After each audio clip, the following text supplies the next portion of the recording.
নমস্কার বন্ধুরা, আমি বৌমনি আর আপনারা দেখছেন বৌমনি রান্নাঘর। আজকের আমরা রান্না করব সুস্বাদু মজাদার নাস্তা ডিম আর আলুর স্যান্ডউইচ। চলুন তাহলে শুরু করা যাক। এটা করার জন্য আমি স্লাইস পাউরুটি, দুটো ডিম নিয়েছি, দুটো সিদ্ধ করা আলু ম্যাশ করে নিয়েছি, কাঁচা লঙ্কা কুচি, পেঁয়াজ কুচি, লবণ, ধনেপাতা কুচি, রসুন কুচি, আদা কুচি, চাট মশলা। প্রথমে ডিম দুটো আমি ভেঙে নেব।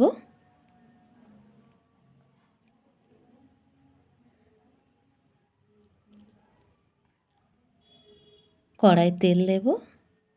তেল গরম হলে একে একে সব উপকরণগুলো দেব। পেঁয়াজ কুচি,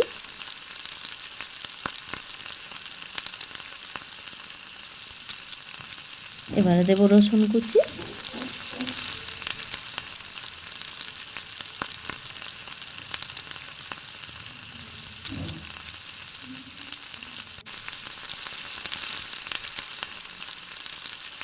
আদা কুচি,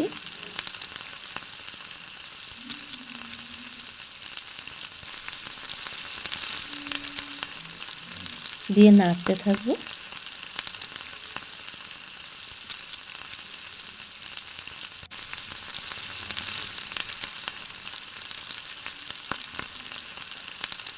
কাঁচা লঙ্কা কুচি, লবণ,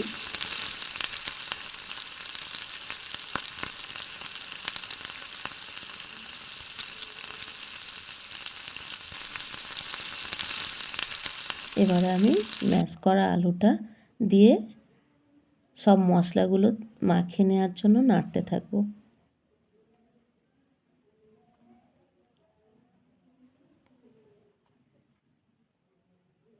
দেব ধনেপাতা কুচিগুলো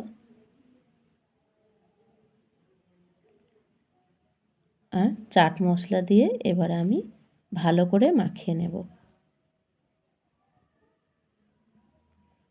হয়ে গেছে আমার আলু মাখা। এবার আমি তুলে নেব।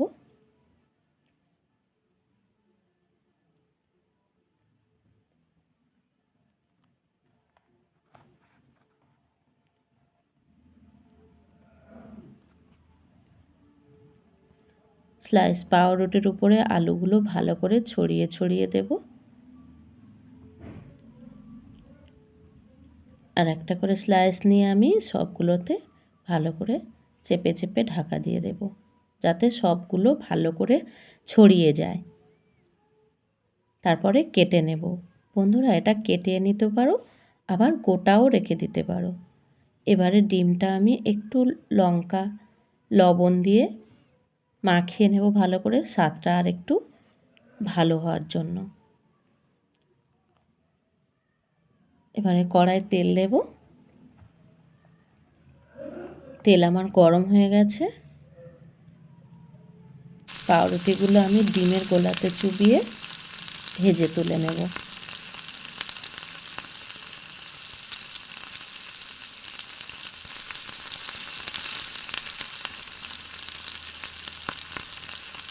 দেখুন বন্ধুরা, কত সুন্দর একটা কালার চলে এসছে।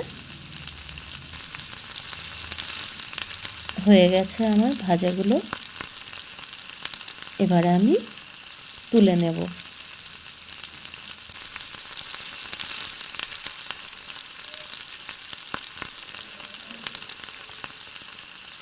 এই নাস্তাটি বড়দের খেতেও যেমন ভালো লাগে, বাচ্চাদের খেতেও ভালো লাগে। স্কুলের টিফিনে বাচ্চাদেরও দিয়ে দিতে পারো। আশা করি আপনাদের আজকের রেসিপি ভালো লেগেছে। যদি ভালো লেগে থাকে তাহলে লাইক, কমেন্ট আর সাবস্ক্রাইব করতে ভুলবেন না। দেখা হবে পরের ভিডিওতে। ততক্ষণ ভালো থাকুন, সুস্থ থাকুন। ধন্যবাদ।